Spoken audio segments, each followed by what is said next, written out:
Hi అండి, welcome to సాయిస్ kitchen. బాగున్నారండి మీరు? మేమైతే బాగున్నామండి.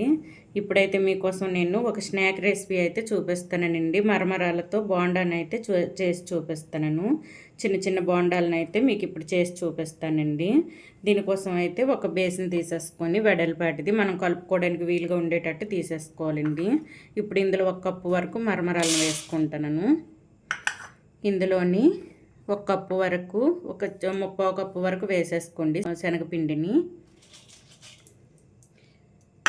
3/4 కప్పు వరకు శనగపిండిని వేసుకున్నాను, మరమరాలు వేసుకున్నానండి. ఇప్పుడు ఇందులో అయితే ఒక 2 స్పూన్ల వరకు బియ్యపిండిని వేసుకోండి. 2 స్పూన్లు వేసుకుంటే సరిపోద్దండి. ఇప్పుడు ఇందులోనే ఒక పెద్ద సైజు ఆనియన్ అయితే కట్ చేసుకున్నానండి. చిన్నగా ఈ విధంగా కట్ చేసి చిన్న చిన్న ముక్కలు కట్ చేసి వేసుకోవాలి.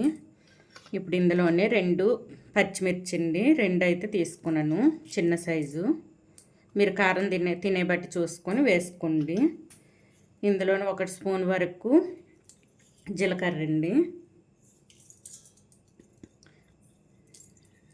ఇప్పుడు ఇందులోనే కొద్దిగా కరివేపాకు తురుము. మీ దగ్గర కొత్తిమీర ఉంటే కొత్తిమీర తురుమునైనా వేసుకోవచ్చండి. కొత్తిమీర తురుము కూడా వేసుకోండి. ఇప్పుడు ఇందులో ఒక 1/2 టేబుల్ స్పూన్ వరకు పసుపు వేసుకోండి. ఒక 1/2 టేబుల్ స్పూన్ వరకు.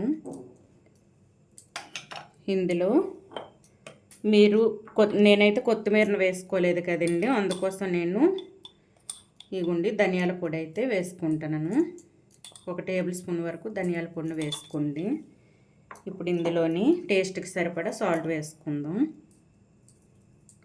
ఇవి వేసేసుకొని మొత్తం కూడా కలిపేసుకోవాలండి. ఈ మొత్తం కూడా కలిపేసుకోవాలి. మొత్తం కలిసేటట్టు కలిపేసుకోండి ఒకసారి. ఈ విధంగా కలిపేసుకొని కొద్దిగా వాటర్ వేసుకొని ఇప్పుడు కలిపేసుకుందామండి. మొత్తం కూడా ఈ విధంగా కలిపేసుకున్నాం కదండి. ఇప్పుడైతే కొద్దిగా వాటర్ వేసుకొని కలిపేసుకోవాలి. ఇప్పుడైతే వాటర్ తీసుకొని కొద్దిగా వేసుకొని చేతితోటే కలిపేసుకోండి. మనం పకోడీ పిండి ఏ విధంగా అయితే కలిపేసుకుంటామో ఆ విధంగా అయితే కలిపేసుకోవాలండి. మరి పలచగా కలిపేసుకోకూడదు. చూడండి, ఈ విధంగా మొత్తం కూడా కలిపేసుకోవాలి. చూడండి, ఈ విధంగా అయితే పిండిని కలిపేసుకొని ఇందులో కొద్దిగా ఒక చిటికెడు అయితే వంట సోడా వేసేసుకొని మొత్తం కూడా కలిపేసుకుందాం. ఈ వంట సోడా అనేది మనము ఈ బోండాలు వేసే ముందే వేసుకోవాలండి, మనం ముందు వేసుకోకూడదు. చూసారా, ఈ విధంగా మొత్తం కలిపేసుకోవాలి. కలిపేసుకొని ఇప్పుడు నేను చేసే విధంగా ఉండలు చుట్టేసుకోవాలండి. చూడండి, ఈ విధంగా ఉండలు చుట్టేసుకొని ఒక ప్లేట్లో పెట్టేసుకుందాం.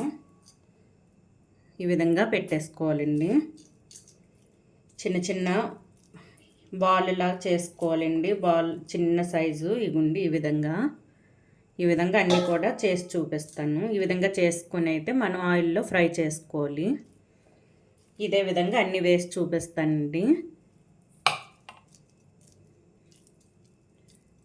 చూడండి, ఈ విధంగా అయితే బాల్స్ లాగా చుట్టేసుకోవాలండి. మీ దగ్గర ఈ పొటాటో ఉంటే పొటాటో అయినా సన్నగా తురుముకొని ఇందులో వేసుకోవచ్చండి, బాగుంటుంది టేస్ట్ అయితే. నా దగ్గర అయితే ఇప్పుడు పొటాటో లేదండి, అందుకోసమని ఈ విధంగా చూపిస్తున్నాను. మీ దగ్గర పొటాటో ఉంటే అదైనా వేసుకోవచ్చండి. ఇప్పుడు ఇవైతే ఆయిల్ కూడా వేడైందండి. ఆయిల్లో అయితే ఇప్పుడు ఫ్రై చేసుకుందాం. ఫ్లేమ్ పూర్తిగా సిమ్లో ఉంచేసుకొని వేసేటప్పుడు పూర్తిగా సిమ్లోనే ఉంచేసుకోవాలండి. ఉంచేసుకొని ఒక్కొక్కటిగా వేసుకుందాం. ఈ విధంగా కొద్దిగా గట్టిగా కలిపేసుకోవాలండి.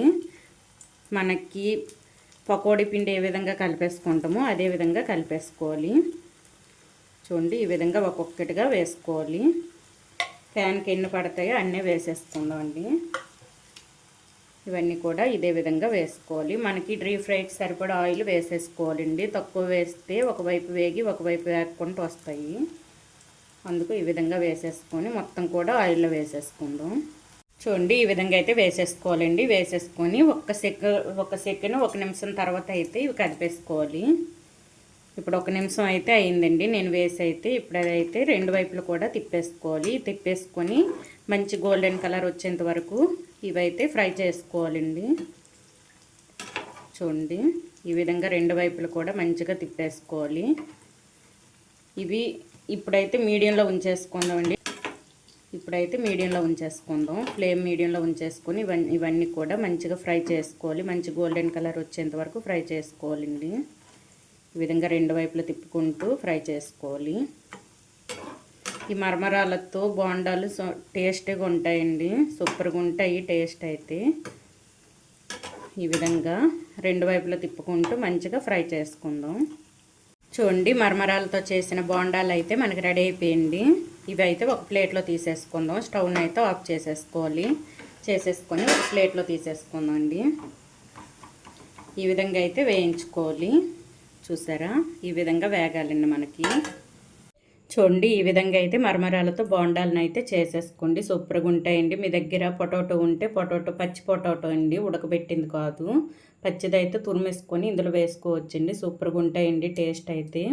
ఈ విధంగా అయితే స్నాక్స్గా ఎవరు గెస్ట్లు వచ్చేటప్పుడు కూడా ఈ విధంగా చేసి పెట్టుకోవచ్చండి. టేస్ట్ అయితే సూపర్గా ఉంటుంది. చూడండి, టమాటా సాస్తో ఇవైతే తీసుకుంటే సూపర్గా ఉంటుందండి. చూసారా, ఇంతకంటే పెద్ద సైజు కూడా చేసుకోవచ్చండి. ఈ సైజులో చేసుకున్నా పర్వాలేదు. చూడండి, మనకైతే లోపల కూడా మంచిగా ఉడికింది. చూసారా, ఈ విధంగా తీసేసుకొని టమాటా సాస్లో ముంచుకొని తింటే సూపర్గా ఉంటాయండి. ఈ విధంగా అయితే చేసేసుకోండి. ఈ మరమరాలతో చేసిన బోండాల రెసిపీ కనుక మీకు నచ్చినట్లయితే లైక్ చేయండి, షేర్ చేయండి, నా ఛానల్ను సబ్స్క్రైబ్ చేసుకోండి. ఓకే, బాయ్ అండి.